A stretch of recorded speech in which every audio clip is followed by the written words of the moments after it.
Bagi Anda yang baru saja bergabung, berikut berita utama kami hari ini.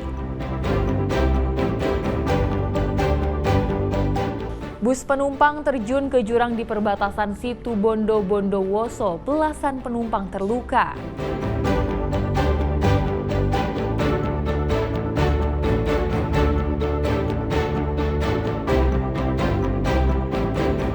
Bersembunyi di kolong tempat tidur berselimutkan sarung, pencuri motor di Sampang diringkus polisi.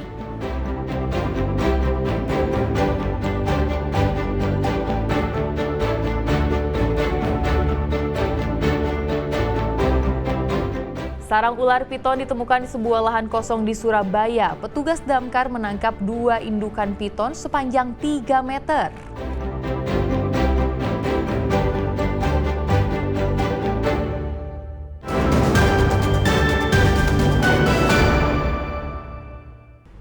Seorang pelaku pencurian motor di Sampang nekat bersembunyi di bawah kolong tempat tidur saat digerebek petugas.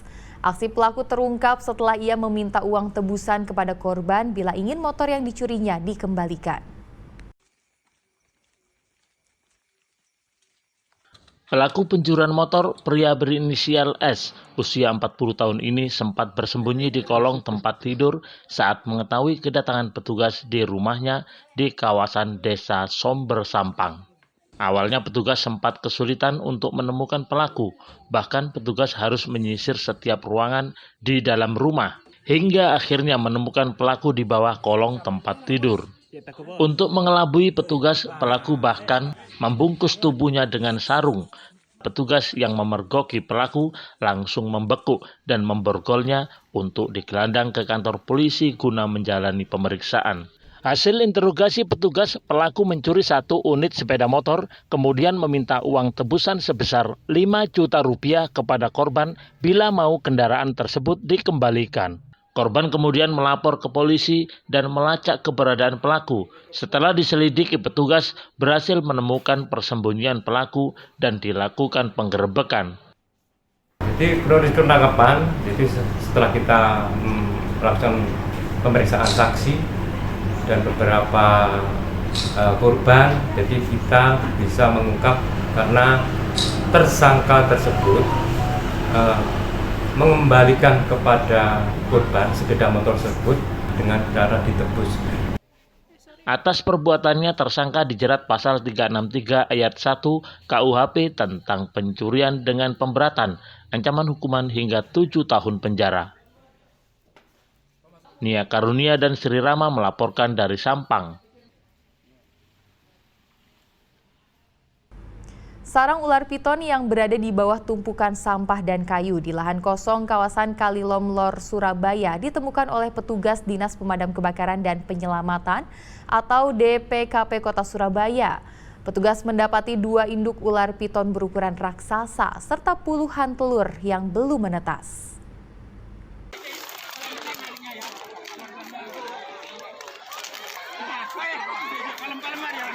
Petugas damkar yang mendapat laporan adanya sarang ular di lahan kosong di kawasan Kalilomlor dari warga langsung bergerak cepat.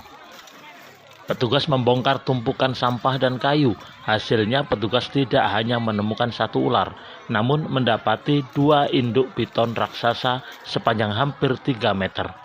Petugas sempat kesulitan untuk menangkap ular ini karena gerakannya yang agresif dan sempat menyerang petugas. Petugas harus ekstra hati-hati agar hewan buas yang terkenal dengan lilitan mematikan ini tak melukai tim damkar. Setelah hampir 30 menit berjibaku, petugas berhasil menangkap 2 indukan piton, 5 anakan, serta mengamankan puluhan telur yang belum menetas. Juga dekat sekolahan ya, jadi anak-anak pada histeris, ya kita juga tidak ingin lama-lama evakuasinya. Memang sempat ada perlawanan dari ular ya, ketika kita tarik mungkin ekornya ngait sesuatu atau sesuatu sehingga susah untuk kita angkat. Tapi dengan kita sisir, akhirnya bisa kita lepaskan ekornya dan bisa kita evakuasi dengan selamat dua-duanya termasuk baby ularnya. Seluruh piton beserta telurnya diamankan di Pos Damkar Bulak, Surabaya. Rencananya semua satwa ini akan diserahkan ke BKSDA Kota Surabaya untuk dilepas liarkan kembali ke habitatnya yang jauh dari pemukiman warga guna menjaga ekosistem rantai makanan di alam. Petugas damkar mengimbau kepada warga di pemukiman untuk selalu berhati-hati jika di sekitar menemukan hewan buas seperti ular agar tidak segan segera meminta bantuan untuk menjaga keselamatan warga. Karena saat ini memasuki musim hujan, beberapa hewan liar di alam banyak bermunculan diduga terbawa oleh aliran air. Dari Surabaya, Arif Purwanto dan Sri Rama melaporkan.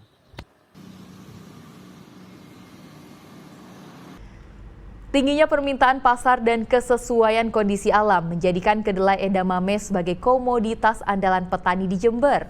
Untuk memenuhi kebutuhan domestik hingga ekspor, produktivitas panen terus dikebut. Seperti apa cara bertanam edamame? Berikut liputannya.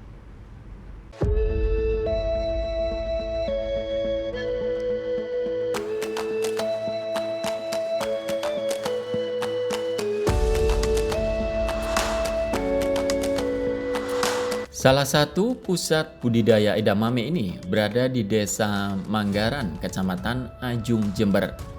Ratusan warga, baik petani maupun buruh tani, menggantungkan penghidupan dari tanaman kedelai khas Jepang ini.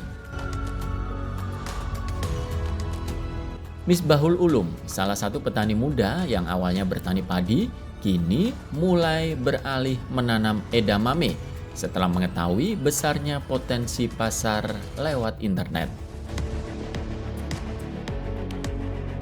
Dari 1/4 hektar lahannya, ia bisa memanen 2,5 ton edamame dengan harga jual Rp10.000 per kilogram di tingkat petani, sehingga komoditas ini dinilai cukup menguntungkan.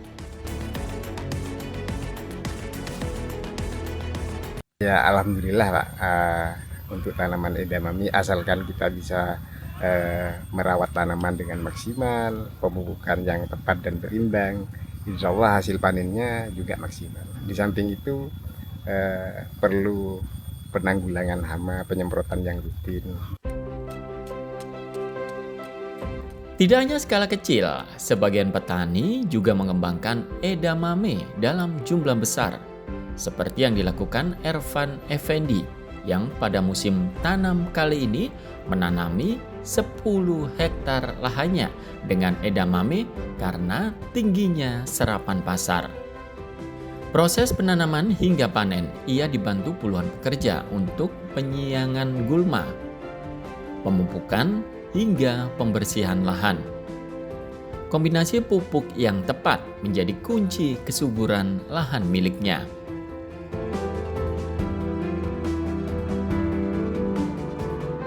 Ini untuk luasan berapa ini Pak Irfan? Ini semua 9,8.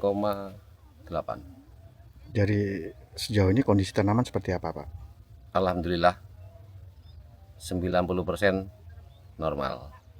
Ada target mungkin Kak Pak, hasil panennya mungkin 1 hektar bisa sampai keluar berapa ini? Target harus minimal 9 ton harus keluar karena biaya itu. Selain dukungan pupuk, perkembangan teknologi Alsintan atau alat dan mesin pertanian kini semakin memudahkan petani meningkatkan produktivitas mulai dari pengolahan lahan, penanaman, hingga proses panen.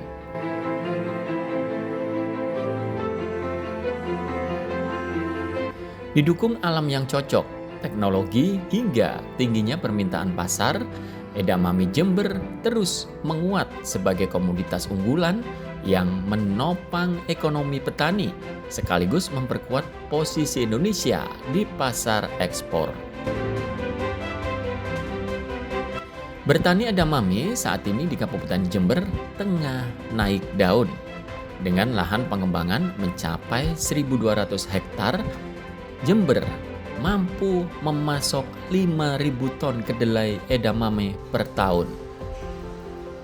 Selain untuk kebutuhan dalam negeri, pasar utama edamame Jember adalah ekspor ke Jepang serta sejumlah negara di Asia Tenggara seperti Eropa dan Amerika.